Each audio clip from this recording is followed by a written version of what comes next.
আরে রনিত, আয় আয়, বস এখানে। কি ব্যাপার বলতো? প্রায় 2 সপ্তাহ হয়ে গেল অফিসে আসছিস না।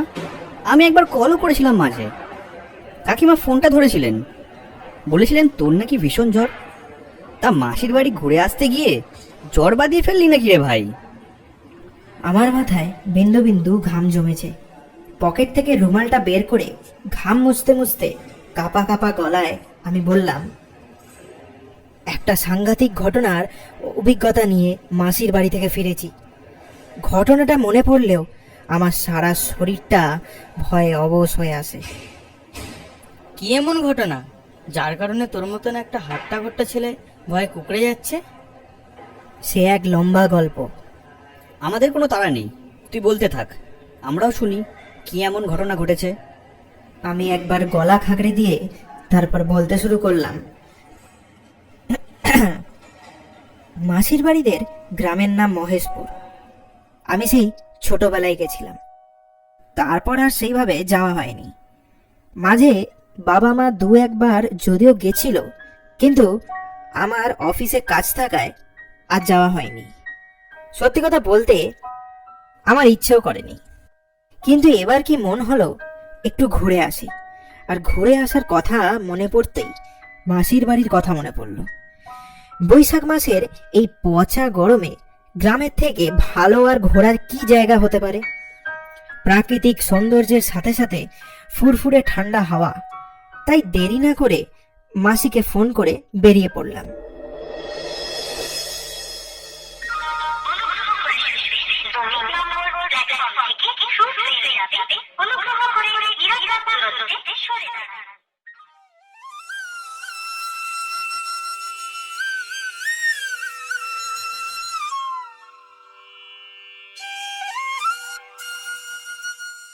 মাসি, ও মাসি!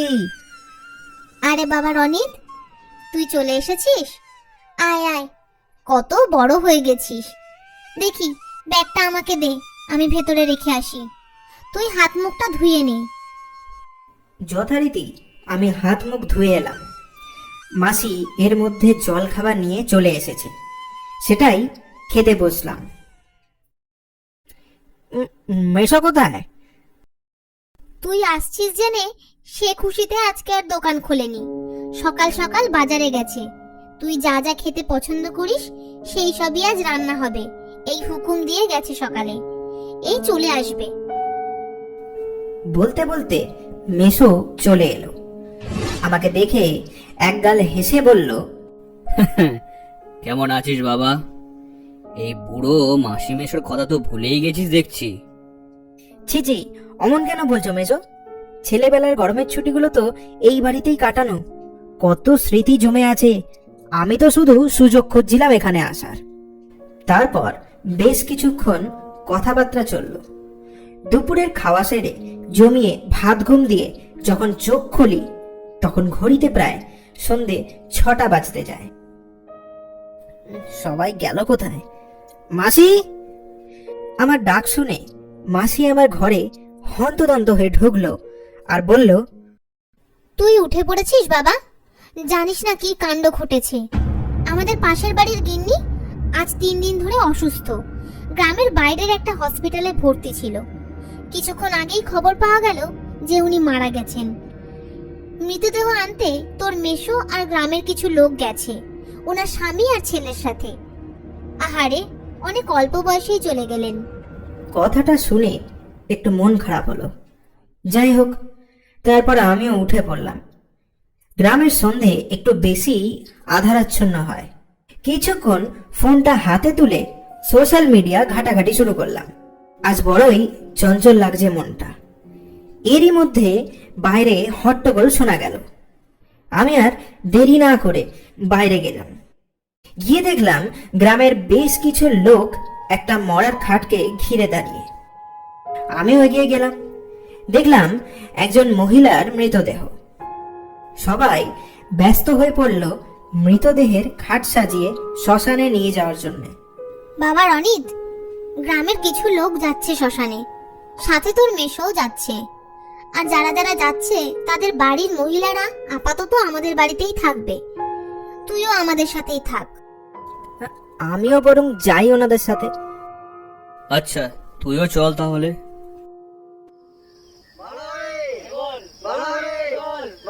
ছোট্ট গ্রাম, তাই লোক সংখ্যাও অনেকই কম।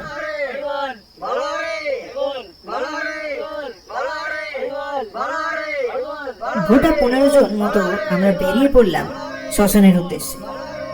আমিও চলেছি তাদেরই সাথে। বেশ গা ছমছমে একটা পরিবেশ, দুপাশে ঘন জঙ্গল, আর মাঝখান থেকে একটা সরু মাটির রাস্তা চলে গেছে বহুদূর। মাঝে মাঝে শিয়ালের ডাকও শুনতে পাওয়া গেল।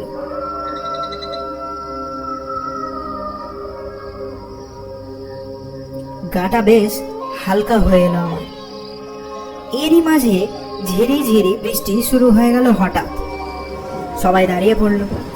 সামনে বেশ কিছুটা দূরে একটা ছাউনি গোছের কিছু দেখা যাচ্ছিল। সবাই মিলে কথা বলে ঠিক করলো বৃষ্টিটা যতক্ষণ না কমছে ততক্ষণ ওই ভাঙা টালির চালে আশ্রয় নেওয়া হবে। সেই মতো সবাই মরা রেখে যাচ্ছিল।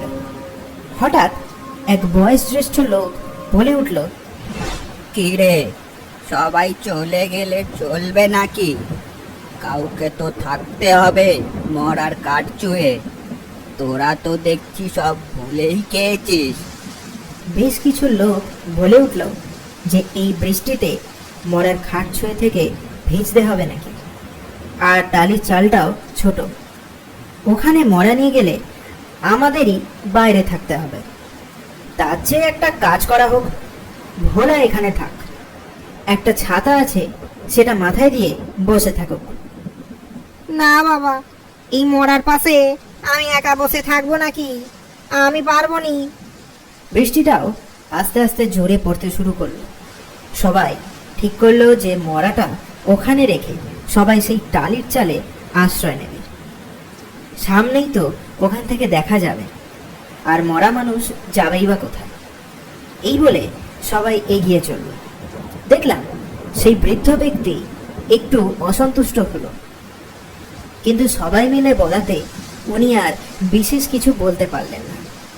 প্রায় 20 মিনিট মতো ঝমঝমিয়ে বৃষ্টি হওয়ার পর শেষমেশ থামল। আমরা আর দেরি না করে বেরিয়ে এলাম সেখান থেকে, আর এগিয়ে গেলাম মরার খাটের দিকে। কিন্তু সামনে যেতেই আমাদের সবার চোখ বড় বড় হয়ে গেল। মরা কোথায়? এখানে তো শুধু খাটটা পড়ে আছে। সবাই বেশ ভয় পেয়ে গেল, এদিক ওদিক দেখতে লাগলো। ঠিক এমন সময়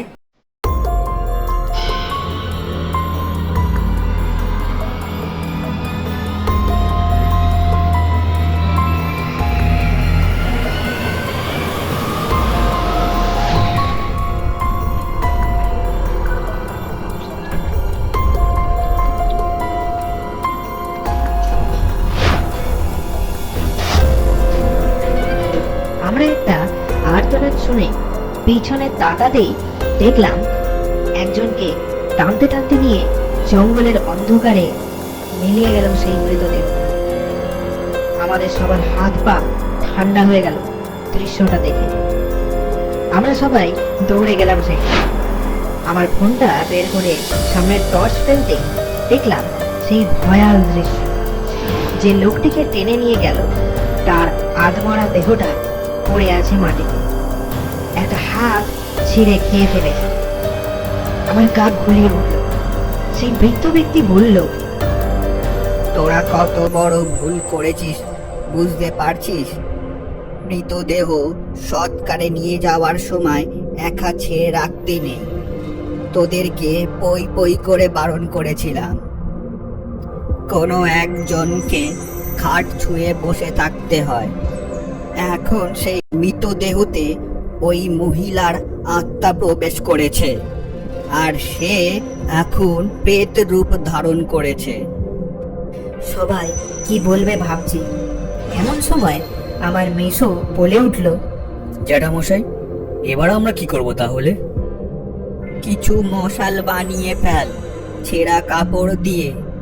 কেরোসিন তো আমাদের সাথেই আছে। আমরা ওনার কথা মতো মশাল বানিয়ে ফেললাম। হয়ে গেছে, এবার কি করব? সবাই আমার সাথে এসো।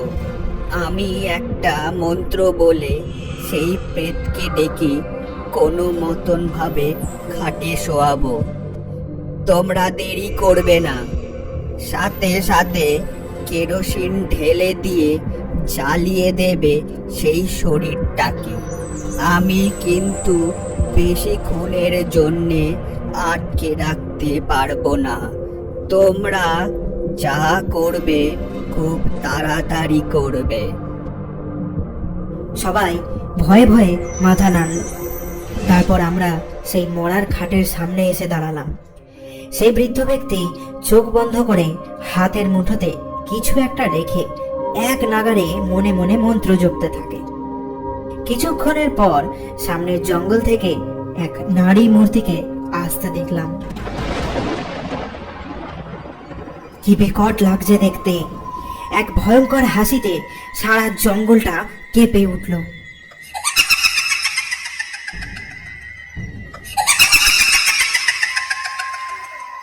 এদিকে সেই বৃদ্ধ ব্যক্তি এক নাগাড়ে মন্ত্র পড়ে চলেছে। দেখলাম সেই প্রেত ছটপট করতে লাগলো। এক ভয়ঙ্কর কণ্ঠস্বরে বলল, আমাকে ছাড়, ছাড় বলছি আমাকে। আমার খিদে পেয়েছে, আমি রক্ত খাবো। ছাড় আমাকে, ছাড় আমাকে, ছাড়। তারপর আস্তে আস্তে সেই প্রেত শান্ত হয়ে খাটে এসে শুয়ে পড়ল। আর কোনো দেরি না করে মেশো কেরোসিনের ডাব্বাটা খুলে ঢেলে দিল কেরোসিন, আর আমরা মশালগুলো ছুঁড়ে মারলাম সেই খাটের ওপরে।